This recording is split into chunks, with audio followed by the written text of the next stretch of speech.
Good afternoon. It's back to school for more than 1 million children who are in grades 7 and 12.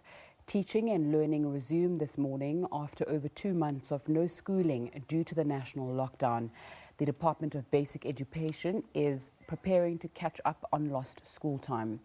A school in Limpopo will await its teachers receiving their COVID-19 test results and direction from the Education Department before it reopens.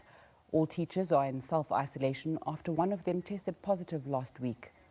Mitchell House Private School in Komane also did not reopen after a grade 12 pupil tested positive for the virus.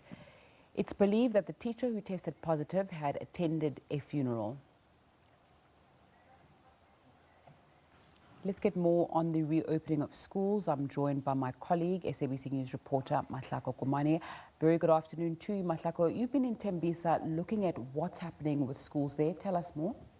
Yes, indeed. Good afternoon, Nzinga. We were in Tembisa today. We were at Tembisa High, to be quite specific. I mean, it's quite a big school with over, in total, about 2,200 learners. But just the matric class alone accounting for 431 learners. And, you know, when we spoke to the principal there, he says that he's got 58 classes. He's used about 18 just for, you know, the matric class. And I think one of the things that he spoke about was going forward, it was going to be a challenge because he has about 700 grade 10 learners and about 479 learners in grade 11. Those are futuristic challenges. But today, as things stood, you could see that it was quite the big operation. He has 80 teachers, everybody has to be screened. Then you also have to screen learners. But it was quite a big turnout from learners. He said that I think how they managed to achieve the big turnout that they had was to engage with parents. As early as Saturdays, he allowed parents to come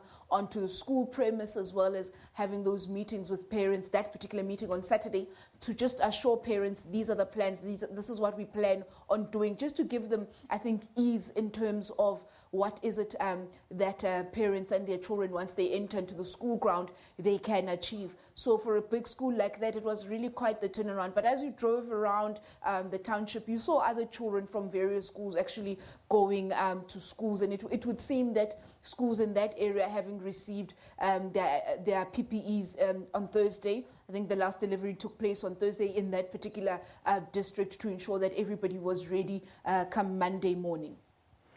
Mahlako, there's been quite a lot of anxiety about this reopening. Did you manage to speak to any of the pupils to find out how they're feeling ahead of school starting and perhaps what extra measures they may be taking?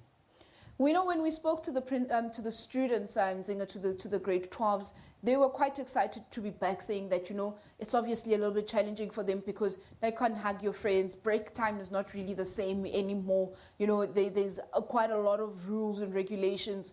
But for them, they're saying that it's just a matter of coming into the space and working hard and ensuring that they're able to pursue their dreams. I think for them, more than anything, they were quite anxious sitting at home, saying that they then didn't know because they just didn't know, are they going to be able to finish the year or what is it that would happen? But I think quite a lot of them saying they were excited. And when we also spoke to them that what have you been doing these past couple of months? You are obviously looking at exiting your schooling career. Have you been studying, or what is it that has been happening? They were saying that they really did try to just pace themselves so that when they arrive at school, it's not that everything is completely new to them. They had tried and acclimatized themselves to some of the work that is already there. Mahlako Komane giving us an update on the reopenings of school in Tembisa. We are going to be going across the country and taking a look at how different schools are experiencing that reopening and the return of grades 7 and 12 to school.